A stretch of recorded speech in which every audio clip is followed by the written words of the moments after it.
By the end of this video, you will know what a histogram is and how I utilize it to create better images.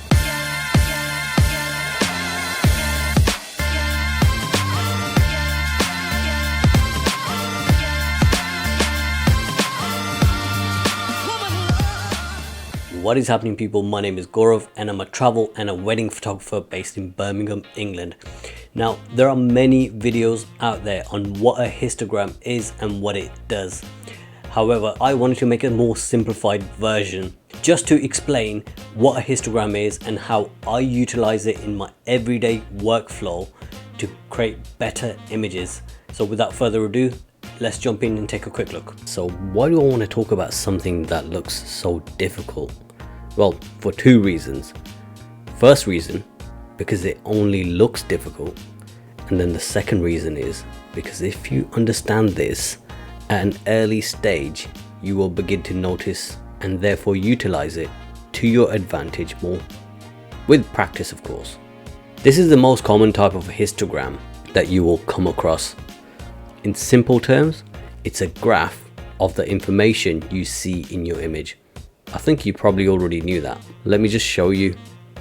So a histogram is typically measured from the dark values to all the way to the very bright. So any information that you see here are the very bright parts in your image, and any information you see here relates to the very dark parts in your image. I'm just going to go back to the image I discussed in my previous video. So first of all, histograms you'll find everywhere. You'll find in Photoshop, you'll find in Lightroom, you'll find it at the back of your cameras, and you can generally access them at the back of your camera screens by pressing the display button or the info button or the down button, depending on what type of camera you have. So you can refer to your user manual and find out how you can access a histogram at the back of your specific camera. Now it's very, very useful, and I'm going to show you how I use the histogram to expose for the highlights in this image. So I'm just going to bring the histogram out here because this is what I would have seen at the back of my camera. For the purposes of these tutorials, what we're going to do is we're just going to focus on the luminosity histogram, because this is what I saw at the back of my camera, and this is how I use the histogram to my advantage, like I said. So let's just have a look at what happened here. Now, why would I use a histogram? There's a couple of reasons why you would want to use a histogram. One of the reasons is because the screens at the back of our cameras aren't very reliable. You can have the brightness set to high, which means it wouldn't really give you an accurate representation of the scene that you're trying to photograph. Or you could be taking a picture in an environment where it's really bright outside. Right, now I'm just doing this for demonstration purposes.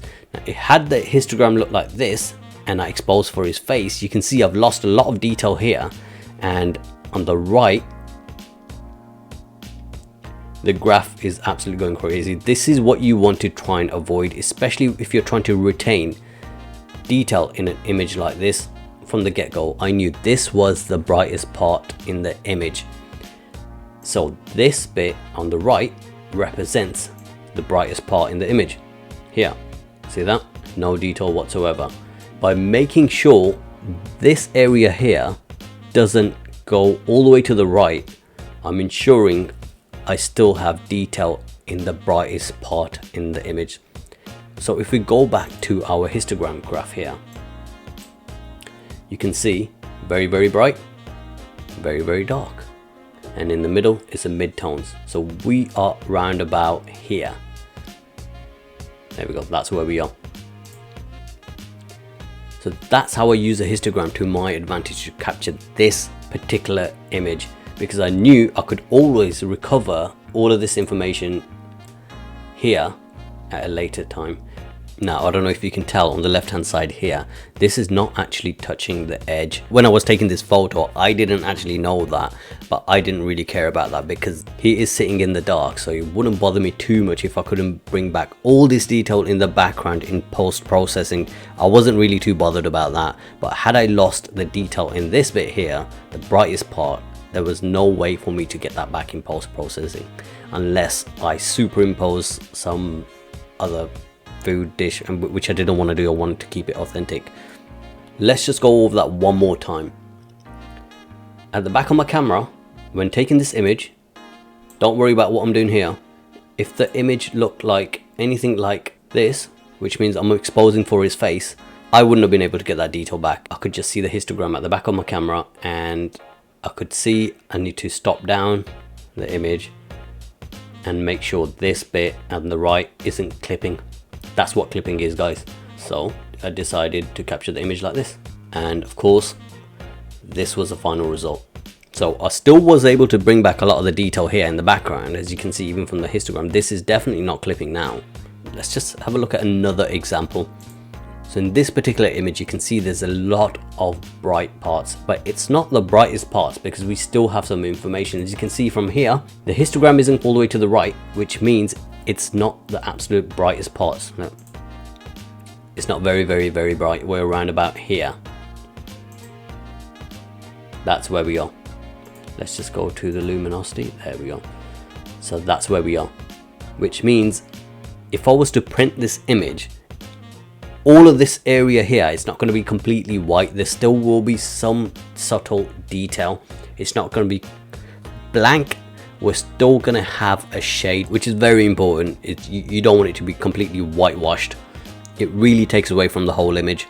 What you can do is, if you wanted to, if you do change your mind, because we have that information available, you can edit the image if you want it to look like this and brighten everything. But in my opinion, personally, I don't quite like this look. It just takes away too much from the temple I'm trying to photograph here. Let's have a look at one more example. Right, what about this image? I knew when capturing this image, there was no way I was gonna get any detail in the sky. It was early in the morning, no clouds, impossible. It wasn't gonna happen. So my main focus was to capture as much information as I could in my camera on this gentleman. Although I didn't use a histogram at the back of my camera to capture this image, I'm going to show you how I utilized it in post-processing to enhance my image. So here we go again. This is a histogram. You can see it's clipping all the way to the right. That's because of the brightest parts in the image are really bright, this area here, and there's nothing that could be done about it.